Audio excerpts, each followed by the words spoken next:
Jazakallahu khairan jazak. Bismillahirrahmanirrahim. Assalamualaikum warahmatullahi wabarakatuh. Alhamdulillah wassalatu wassalamu ala Rasulillah wa ala alihi wa sahbihi wa ala amma ba'd. Alhamdulillah, marilah kita senantiasa memuji Allah karena sungguhnya Allah Maha terpuji dan Dialah pemilik segala pujian. Menciptakan alam semesta ini, mengawalinya dengan pujian dan mengakhirinya dengan pujian, menyambut kita nanti dengan pujian. Di akhirat nanti orang-orang yang masuk surga itu akan disambut dengan pujian, dengan alhamdulillah, dengan tahmid. Dan yang kedua, marilah kita juga senantiasa berselawat kepada Rasulullah SAW, kepada keluarga beliau, kerabat beliau, pengikut beliau, sahabat beliau, pengikut beliau, dengan harapan agar kita mendapatkan syafaat beliau. Dan sekaligus kita diingatkan selalu agar kita berupaya mengikuti jejak langkah kehidupan beliau dan orang-orang yang bersama beliau. Ya, dari segi akidahnya adalah karena itu keimanan. Karena kita beriman kepada Allah, beriman kepada Rasul, maka adalah sewajarnya kita perlu mengikuti beliau. Tapi ada pertimbangan rasional sebenarnya, bukan semata-mata karena keimanan. Apa itu?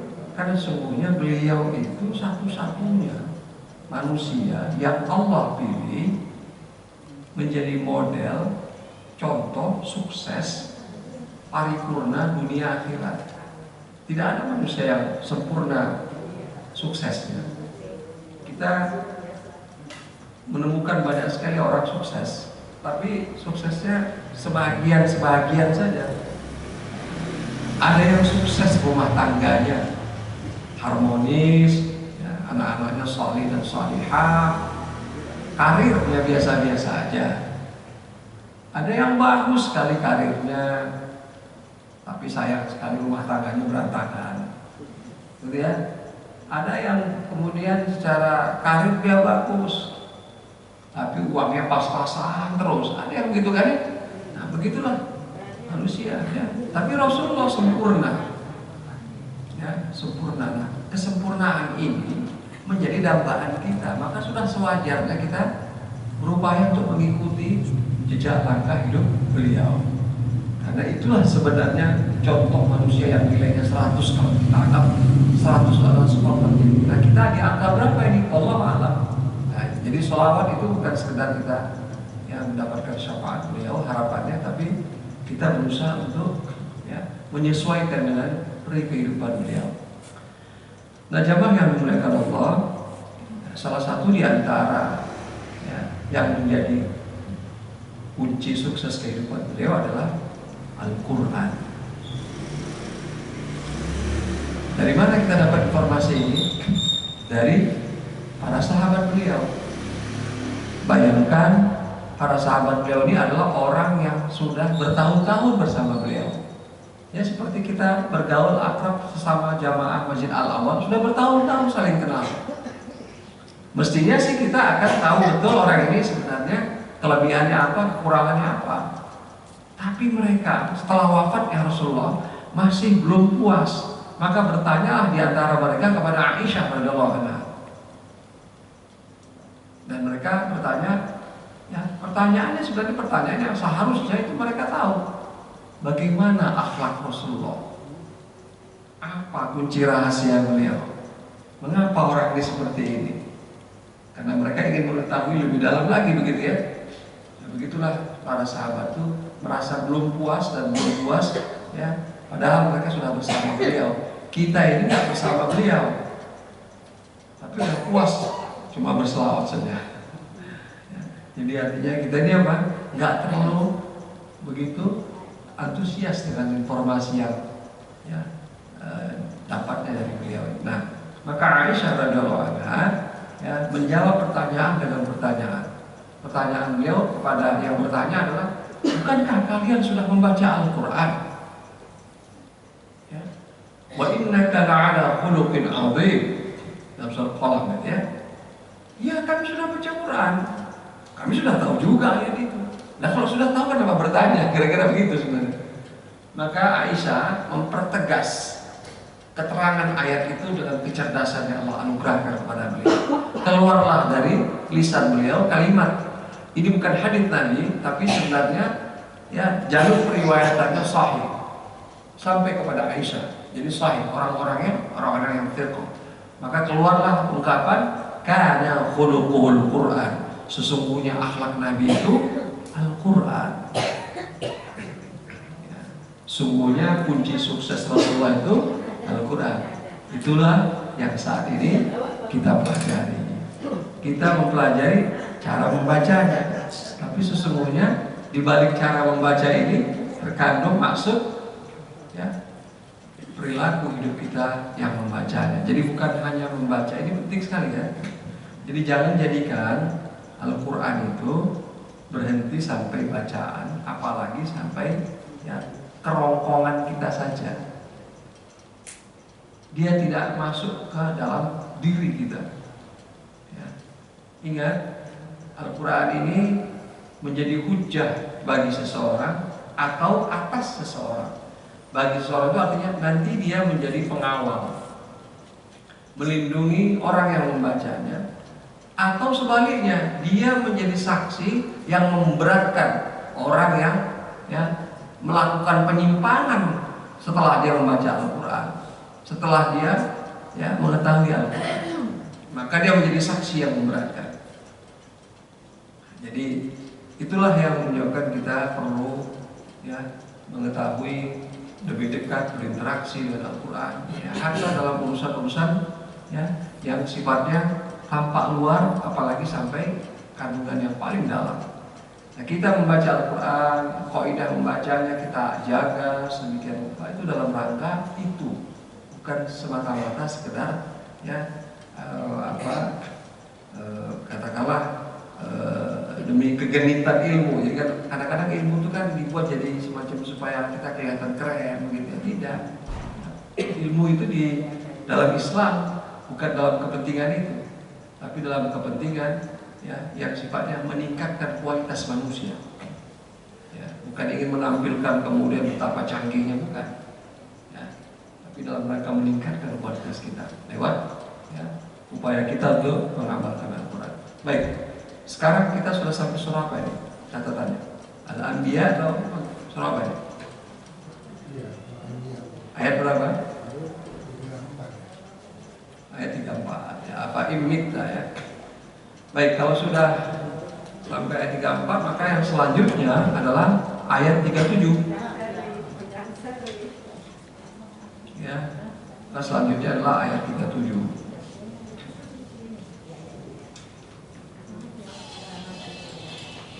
Ya, ayat 37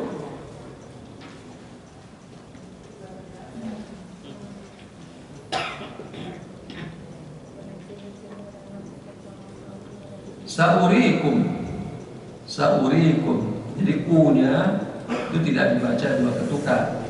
Waw-nya berarti tidak dibaca, tapi wajib dituliskan. Nah, jadi inilah keunikan penulisan Quran ya, yang mungkin pada kesempatan lalu sudah pernah saya singgung, tapi mungkin ada baiknya suatu ketika kita bahas lah ya, 2-3 sesi gitu ya, supaya kita tuh kalau baca Quran itu jadi perhatian kepada tulisannya. Kenapa ya kok seperti ini? Gitu ya. Jadi tidak dibaca wawnya tapi dituliskan Sa'urikum ya. Ayat 37 ya. Ya 37 Al-Anbiya.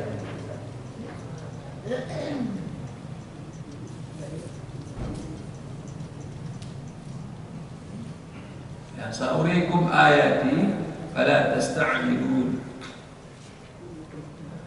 Ini ayatnya juga kontennya bagus sekali nih ya. Khuliqal insanu min ajal. Manusia itu diciptakan tergesa-gesa.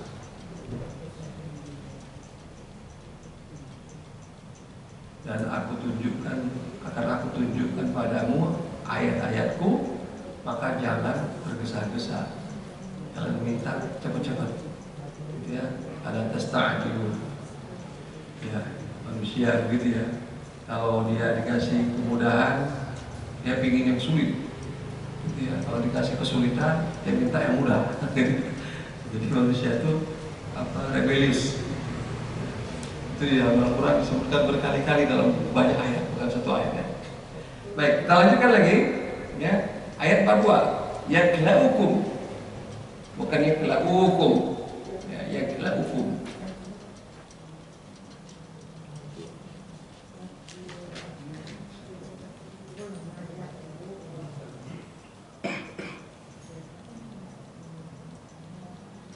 Sebenarnya sebelumnya ada ayat 41 tuh ya. Walaqadistuhzi'a, walaqadistuhzi'a.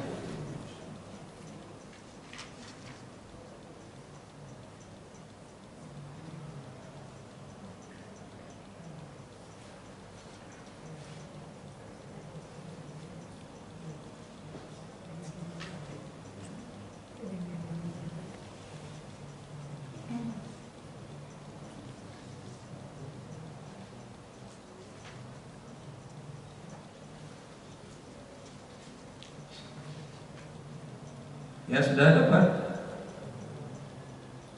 Ini kalau sekiranya kita walaqadistuhzi'a ini ya, kita pecah itu kata laqad dan sesudahnya, gimana bacanya itu?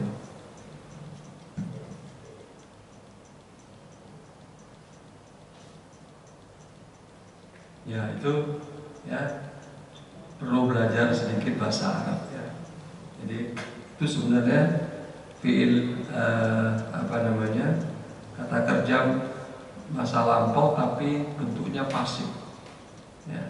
Kalau istahza'a ya, itu artinya mempermainkan. Jadi istuhzi'a itu artinya dipermainkan ya.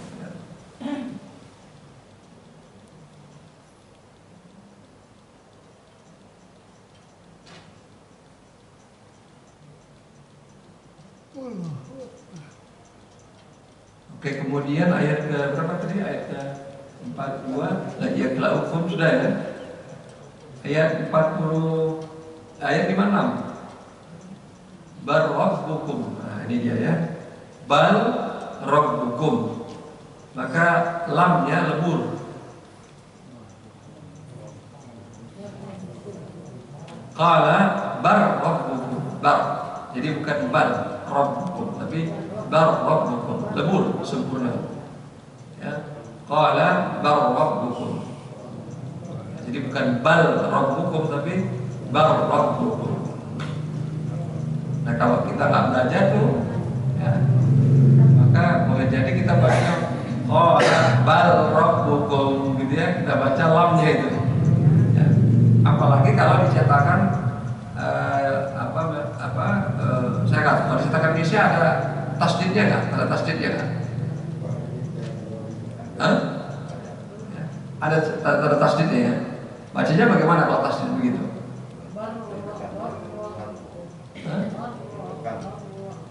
Ya, jadi kalau tidak kita ketahui sebenarnya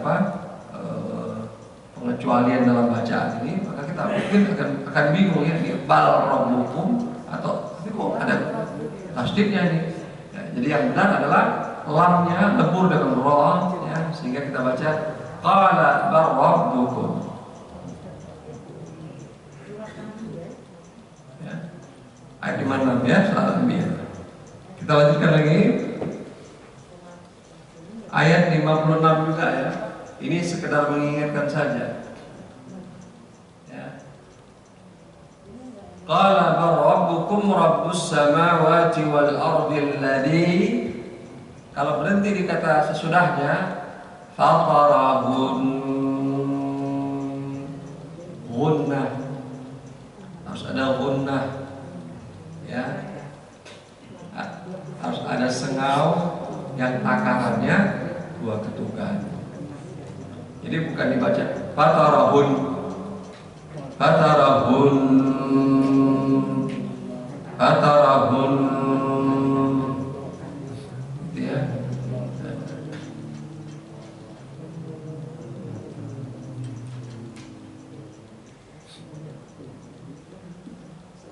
Kemudian yang berikutnya lagi kata wa ana ala dzalikum minasyahidin. Ayat yang sama. Wa ana ala dzalikum. Ananya, nanya dibaca satu ketukan. Tapi kalau berhenti di situ, jadinya bagaimana? Jadinya dua ketukan. Ya, makanya diberi tanda, ya, bulutannya itu bukan bulut seperti di sempurna, tapi dia lonjong. Itu artinya apa? Kalau kita berhenti di situ, dia jadi aktif, ya alifnya. Kalau kita lanjut, maka alifnya tidak dibaca. Jadi kalau kita lanjut, wa ana ala dzalikum. Tapi kalau kita bacanya berhenti karena faktor tertentu, wa ana, ya sama seperti qul ya ayyuhal kafirun la ma ta'budun wa la antum 'abiduna ma a'budu wa la ana. Kalau kita berhenti di situ, ketukan tuh. Tapi kalau kita tidak berhenti di situ, lanjut satu ayat penuh. Wa la ana 'abidun ma 'abadtum. Jadi alif dia tidak dibaca. Itu maksudnya ya. Baik, kita lanjutkan lagi ayat 57.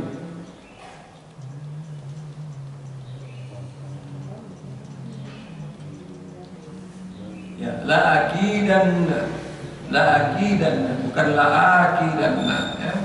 Hati-hati di situ, ini kehati-hatian saja. La-nya di sini, lamnya menunjukkan lam takkid atau lam taukid. Jadi artinya adalah pasti. Ya, aku akan mempermainkan, gitu ya. Pasti. Ya. Dalam bahasa Arab panjang sedikit saja maknanya langsung berubah. La itu artinya tidak. La tidak. Tapi kalau la artinya pasti, gitu ya. Surely, gitu ya. Jadi luar biasa. Makanya yang namanya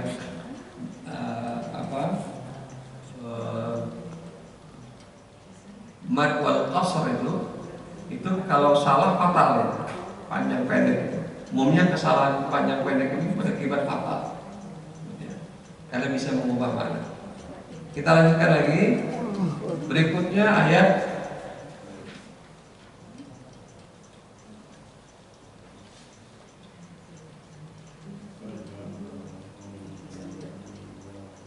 tujuh empat.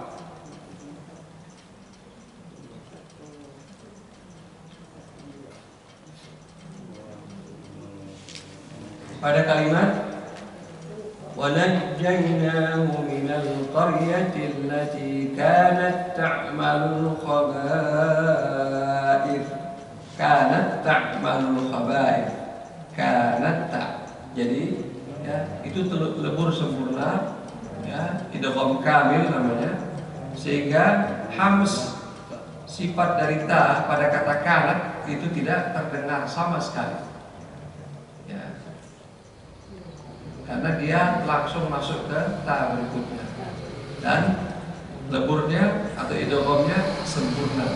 Sempurna itu kamil. Kalau tidak sempurna naqis namanya, ya. Jadi seolah-olah ta yang sebelumnya, yang pertama itu tidak ada dalam lafal, langsung masuk ke ta berikutnya.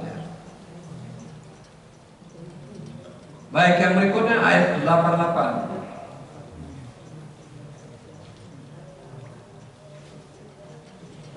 Nah, ayat 88 ini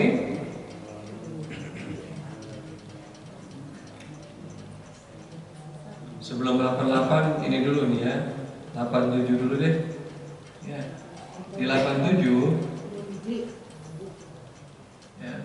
Di 87 itu Fanada fi dhulumati sudah ketemu ya.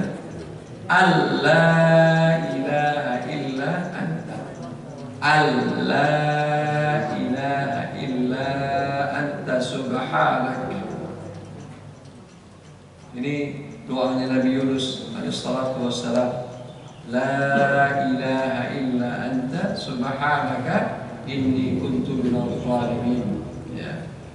Nah itu lembur ya. Allah, ya, bukan Allah, tapi Allah ilaha illa anta. Sudah? Ayat 88. Ayat 88 ini ada yang menarik ya. Yang pertama adalah minal ghammi. Nah kalau berhenti di situ dan memang ada tanda berhenti, maka bagaimana bacanya? Dibaca gunnah. Minal gham, minal gham. Dibaca gunnah yang takarannya ya kira-kira 2 ketukan. Ya. Nah satu lagi pada ayat yang sama, wa kadzalika. Nah itu sebenarnya tulisan aslinya nun, jim, ya. Nun, jim, ya. Jadi kalau gitu bacanya bagaimana? Enggak, kan nun, jim, ya. Terusnya kan nujil.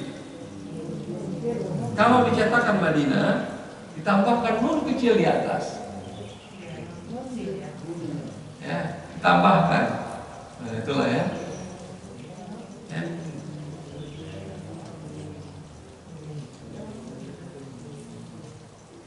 Jadi ini sebenarnya termasuk ya perbedaan membaca. Ada yang bacanya nujil mukminin, ada yang bacanya nunjil mukminin. Nah kalau kita pakai nun, nah nunnya ditambahkan. Ya, jadi tidak ada dalam tulisan, tapi dia ditambahkan untuk memudahkan.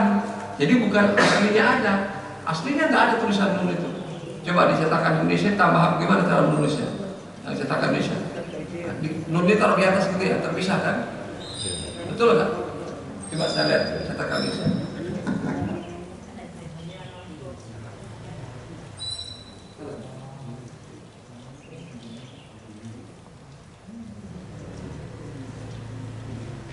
Iya.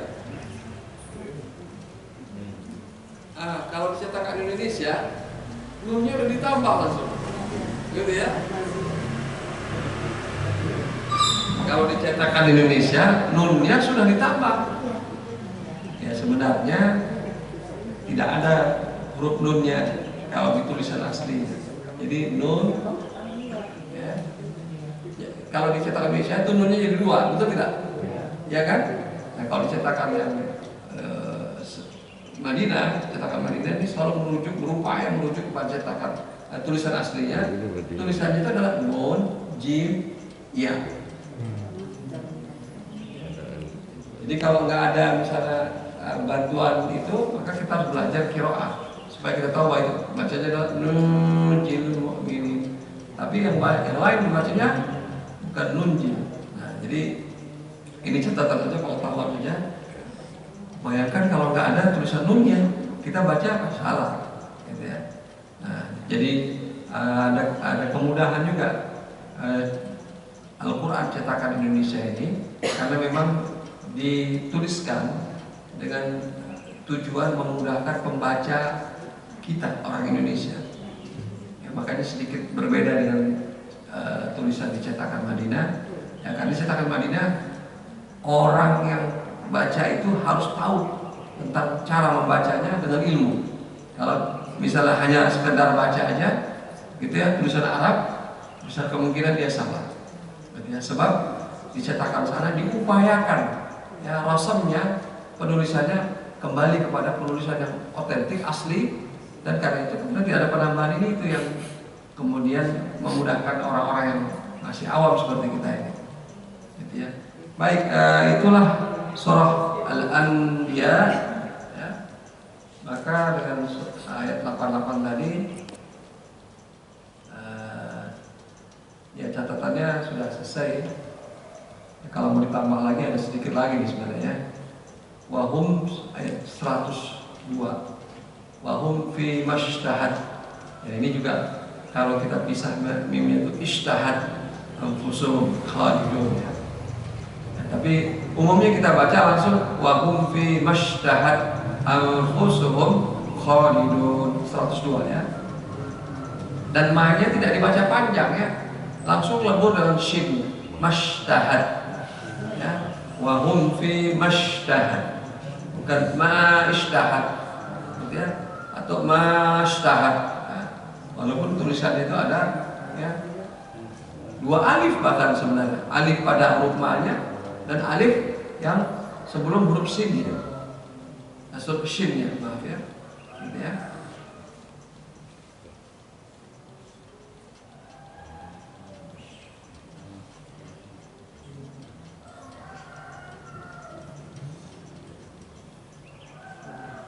Ya, cukup ya.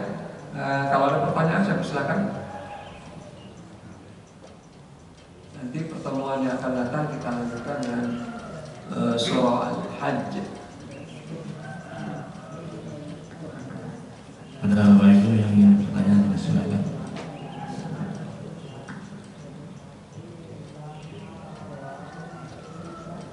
Dari ini tadi, mau dijelaskan lagi cara membaca yang ayat 88 kadalikan nun. Ya, bagaimana kaidah membacanya? Yang 88 itu ya. Maka berlaku gunnah. Wa kadzalika nun. Ya, ikhfa. Ikhfa dan gunnah. Bacanya tetap lipat. Ya, ikhfa. Tapi kalau nanti qiraat yang lain ya, itu membacanya nunnya nggak ada. Kalau itu bagaimana mereka bacanya? Ditasydid dan jim. Nujil. Ya, makanya mungkin kalau kita ada dengar bacaan seperti itu, tapi tidak di sini ya, itu umumnya dibaca di daerah tertentu karena bacaan yang seperti itu ya, hanya di daerah tertentu saja di Timur Tengah sana. Di Afrika Utara, itu Libya, gitu, Tunisia, itu sebagian bacaan Al-Qurannya berbeda dengan kita. Mereka umumnya membaca qiraat Imam Nafi. Ya, nanti kita temukanlah perbedaan-perbedaan. Makanya kita ini harus banyak duit memang, sering-sering jalan gitu ya ke Timur Tengah, mana-mana. Jadi tahu gitu kan. Kalau dengar gitu kan, kalau di sini aja gitu ya nggak tahu kita. Paling cuma dengar dari ustaz aja, gitu bacanya kira-kira. Atau kalau misalnya sekarang ya udah ada teknologi, lihat aja di YouTube. Nanti kita akan temukan bacaan-bacaan itu dengan variannya dan nggak usah kaget, karena memang begitulah Al-Quran diturunkan. Sab'atu ahrufin. Ya, ada ini ya, orang-orang non-Muslim berusaha untuk membuktikan Al-Quran itu sebenarnya penuh dengan kesalahan. Saya perhatikan tuh debat-debat mereka ini dengan orang-orang Islam. Salah satu yang mereka tunjukkan itu buktinya adalah ketidakkonsistenan Al-Quran dengan bacaan. Buktinya ternyata ada salahnya. Mereka karena tidak tahu. Nah, kalau kita nggak tahu juga, ya sama kayak mereka nanti. Dan akhirnya apa? Timbul keraguan-keraguan pada Al-Quran. Padahal sebenarnya sejak dari sononya memang begitu dibuat. Jadi Quran itu ada variannya sejak zaman Nabi. Bukan karena perjalanan sejarah maka terjadi penyimpangan. Nah, beda dengan Alkitab. Dalam perjalanan sejarah dia kemudian hilang aslinya, gitu ya. Mana ucapan Nabi Isa alaihissalam, mana yang bukan, hilang.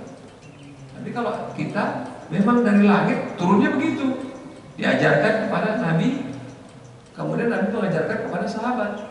Nah, kemudian sesama sahabat saja pernah terheran-heran, ya kok bacaan kita bisa beda nih, gitu ya. Pak Haidar bareng mas saya ini belajar, tiba-tiba sekian tahun kemudian ketemu, kok bisa beda nih Pak Haidar, gimana ini? Dan mereka melapor kepada Rasulullah.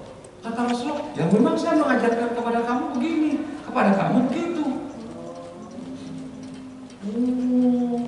Itulah yang membuat Umar bin Khattab radhiyallahu anhu ya kemudian baru tahu. Jadi itu hadisnya sahih ya. Yang kaget ini Umar ya, bukan orang-orang biasa. Karena dia ketika lewat satu musola, dia dengar ada imam kok bacanya seperti bukan bacaan yang pernah dia ketahui ini, soal Al-Furqan yang dibacanya. Gitu ya? Enggak begini nih. Maka Umar ini orangnya tipikalnya kalau ada orang melakukan kesalahan, dia nggak akan lepaskan orang ini sampai selesai dulu urusan, kira-kira gitu. Tipikalnya nih. Maka ditungguin ini. Padahal yang jadi imamnya ini adalah temannya juga, sama-sama orang Quraisy. Cuma yang satu ini kurang begitu dikenal namanya dalam hadis-hadis. Maka begitu selesai, langsung ditarik orang ini, suruh menghadap Rasul. Orangnya telah melakukan apa namanya perusakan atau mengubah Al-Quran. Nah, yang jadi imamnya ini terheran, saya salah apa? Ya. Maka kemudian Rasulullah ini makanya menjadi bukti di hadis ini, Rasulullah meminta ya Hisham namanya ini orang Quraisy juga sama-sama muhajirun. Ya. Kamu bacakan ayat yang tadi dibacakan yang dengar Umar. Dibacakan sudah. Begitulah saya mengajarkan kepada engkau. Dan Umar, bacakan, hafalan, bacakan. Begitu juga saya mengajarkan kepada engkau. Beda sudah. Sesungguhnya Al-Quran itu 7 bacaan, 7 huruf. Gitu. Jadi jangan kita kemudian membayangkan karena perjalanan sejarah, karena dialek-dialek yang nerimanya dulu ada orang Arab, ini ada orang Arab kampung, ada orang kota gitu ya. Kemudian ada orang Persia, Turki, berubah jadinya dia. Makanya variannya banyak. Bukan sejak datangnya dari langit. Ya. Dan perubahan itu, perbedaan itu tidak pernah lagi bertambah. Karena memang itu datang dari sana dan tidak boleh lagi ditambah. Jadi Nabi nggak pernah menambahkan, ini saya tambah dikit lah ya, biar agak mudah buat kita, nggak ada. Ya. Itulah Al-Quran yang otentik. Nah kalau kita belajar ke sumbernya, kita jadi tahu. Dan kalau ada orang kemudian memprovok kita bahwa Al-Quran ini nggak konsisten begini-begini gitu ya, kamu nggak belajar qiraah, udah belajar sana. Baru belajar tahu sedikit kemudian udah mencengkali lagi. Nah, kira-kira begitu ya. Jadi inilah indahnya kita sebagai muslim, sumber agamanya itu sudah dikunci ya, terjaga sehingga kita pede jadinya ya, gitu Pak ya. Jadi membacanya harus dengan guna ikhfa. Kadzalika nunjil mu'minin. Dan demikianlah kami menyelamatkan orang-orang yang beriman. Kalau dia nujil, artinya apa? Sama. Ya. Anja, ya dengan najah atau najah, yang satu pakai alif, satu lagi pakai tasdid. Itu artinya sama, kalimat transitif. Kalau najia itu artinya lolos. Kalau anja meloloskan. Kalau najah meloloskan juga. Tapi kenapa nggak pakai tasdid, Ustaz? Kenapa sini Pak? Begitulah apa namanya kayanya bahasa Arab. Coba ya, dalam Al-Quran itu Allah menurunkan Quran itu dengan kata nazala. Tapi ada lagi kata nazzala. Bedanya apa ini?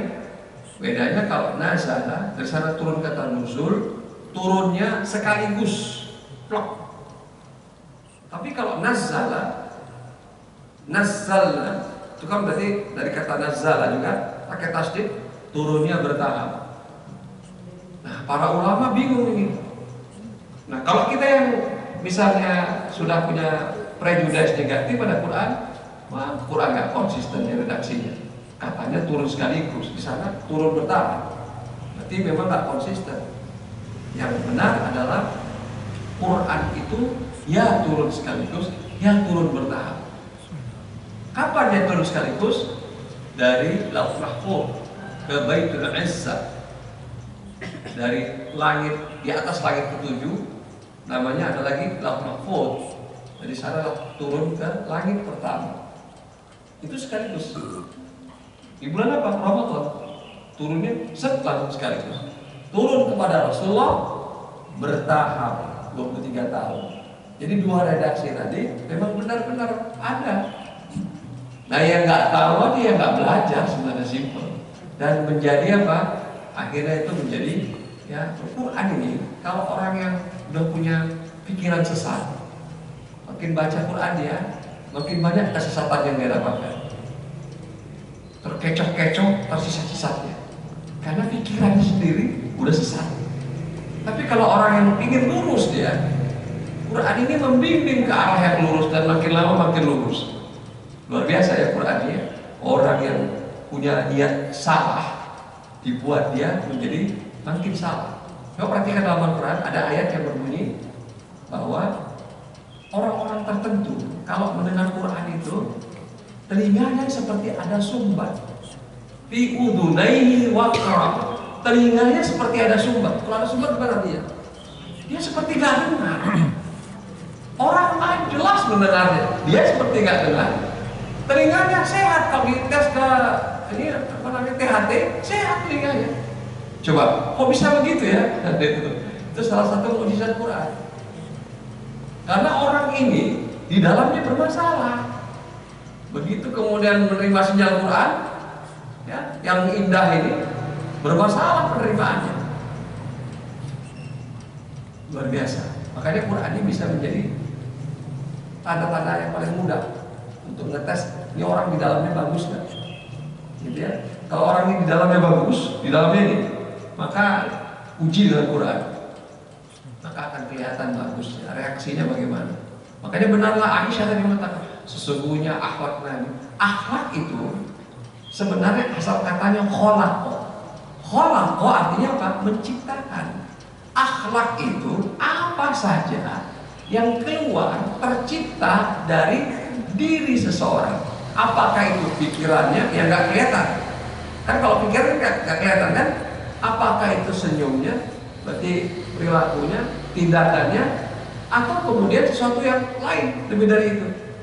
Itu namanya akhlak.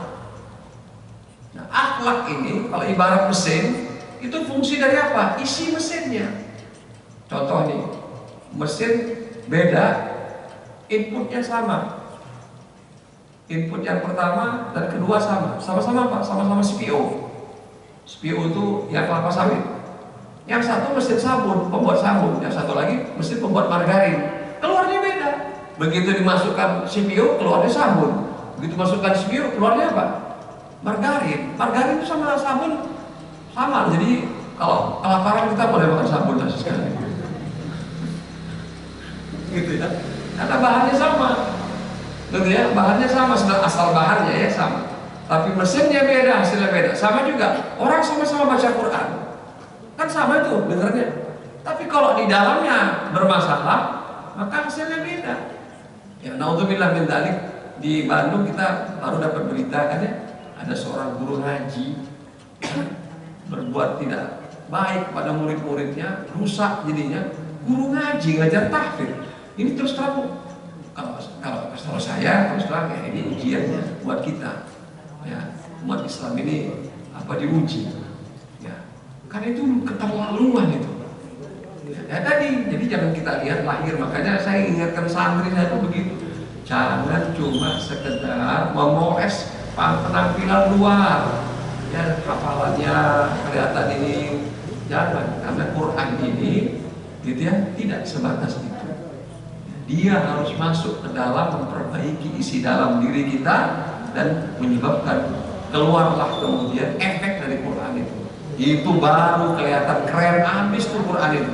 Makin berinteraksi dengan Quran, makin kelihatan kemuliaannya, makin kelihatan manfaatnya bagi orang lain. Dan orang-orang yang seperti itulah yang disebut dengan akhlaknya Al-Quran. Allah.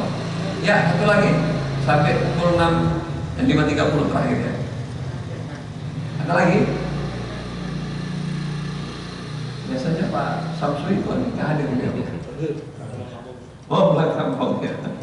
Baiklah kalau tidak ada. Oh, ada satu lagi silakan. Masalah bacaan untuk kaidah yang agak panjang dan jadi kadang-kadang kapasitas kurang panjang agak cukup ya. Terus kita mau menyambung ayatnya itu dari mana kita agak bingung. Maksudnya ada apa indikasi cara menyambungnya mungkin dari apa awalan apa.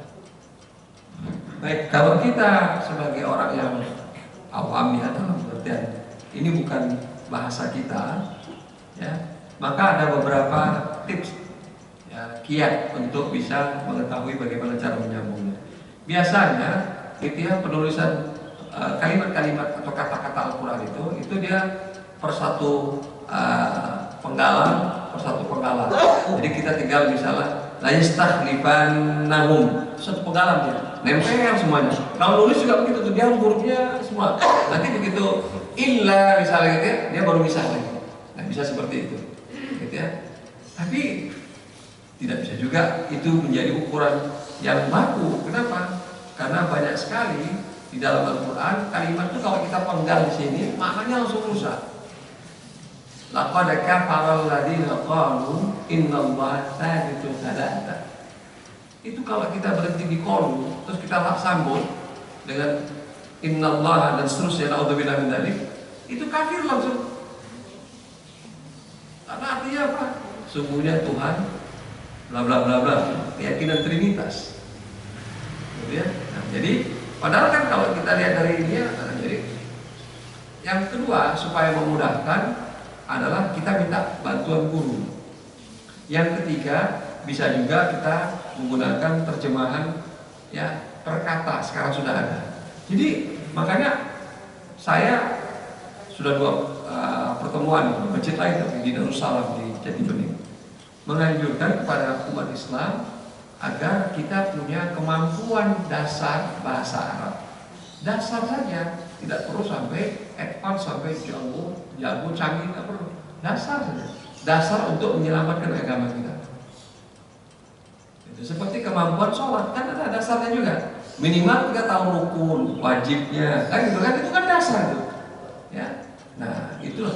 Dan akhirnya apa? Umat Islam itu ya terpaksa menyiapkan ya yang namanya itu perangkat-perangkat yang mendukung keilmuan. Kita beragama dengan ilmu, bukan modal nekat. Niat awalnya boleh dengan semangat, tapi setelah itu ilmu harus bertambah. Kalau ilmunya susah Ustaz, niru, maka disitulah berlaku taklid. Taklid itu niru, karena kita susah nih, nggak mudeng nih, udah ngikut aja. Yang kita ikut siapa? Yang paling bagus. Kita berupaya ikut dia. Dalam Islam itu ada tahapan-tahapan sampai tingkat yang paling emergensi ya tadi itu niru tadi, ya udah nggak ada lagi nih, ngikut nggak bisa, ini nggak bisa, udah niru aja. Itu udah paling akhir lah kira-kira. Jadi ilmu tetap diperlukan. Ya makanya ya belajarlah. Nggak tahu di sini ada nggak kajian bahasa Arab di sini, pengenalan bahasa Arab ada nggak di sini di masjid ini? Dulu ada. Terus kemudian setelah itu tidak ada. Ya, saya duga tidak menarik. Apalagi kalau sudah ada tugasnya. Nanti Pak ya, kalau nanti pas pengajian berikutnya coba tunjukkan ke saya tasrif kata daraba. Daraba yang paling darban darib. Enggak datang dia. Gitu ya. Kok enggak datang Pak Fulan? Lagi kurang enak badan dia. Kata begitu. Sebenarnya kan tugas tadi gitu. Nah, ini saya sarankan kepada guru-guru yang mengajarkan bahasa Al-Quran ini, mudahkan mereka. Orang menulis baca tulisan Arab aja banyak yang nggak bisa, ini kemudian dipaksa dengan mudahkan. Jadi berilmu harus, tapi caranya, metodenya buat orang gembira, buat orang mudah. Minimal senang dulu dia, minimal nambah dulu dia, paling tidak wawasannya, timbul semangatnya, baru kemudian dia belajar. Kalau langsung dikasih tugas, kasih ini kewajiban sebagai lari umat, gitu ya. Ya sama seperti talaki. Terus terang, ini kan sudah saya ceritakan bertahun-tahun. Ya, kalau yang diperkenalkan di awal itu adalah cerita seremnya ini, nggak ada yang ngaji sudah itu. Ya. Iya, masih gue itu pengalaman mikir gue ya, ngajar. Iya, gitu. Langsung nggak ada yang ngaji. Tapi kalau kemudian semangatnya dulu, ceritanya dulu, keindahannya dulu, dan manfaatnya, oh ternyata manfaatnya besar sekali. Kita berupaya. Kemudian kita merasa, aduh sayang banget ya kalau nggak ikut nih. Aduh sayang banget ya kalau ada ketinggalan satu ayat nih. Ini kalau luput saya, aduh kan lalu atau bulan lalu ayatnya yang mana yang kaji ya? Kan kita kalau nggak dengar langsung berbeda. Begitulah kira-kira. Nah jadi ilmu harus nambah. Ya. Nah, kalau udah sampai batas minimal tadi, insya Allah kesalahan karena wakaf wal ibtida ini bisa dikurangi. Walaupun ada juga yang tidak bisa dikurangi dengan cara apa? Kecuali belajar ilmu qiraah. Karena ada nanti berhenti yang memang itu datang dari sana. Ya, jadi yang sananya yang memberikan tanda. Sama sekali nggak ada dalil bahasa Arabnya. Memang yang berhenti ya berhenti di situ. Kenapa? Karena dulu Nabi berhenti di situ. Karena Jibril berhenti di situ. Sudah. Namanya dulu kalau dicetakan di Indonesia lama, itu ada namanya wakaf Jibril. Di cetakan Indonesia, di pinggirnya itu ada wakaf Jibril. Karena dulu Jibril berhenti di situ, Rasulullah berhenti di situ.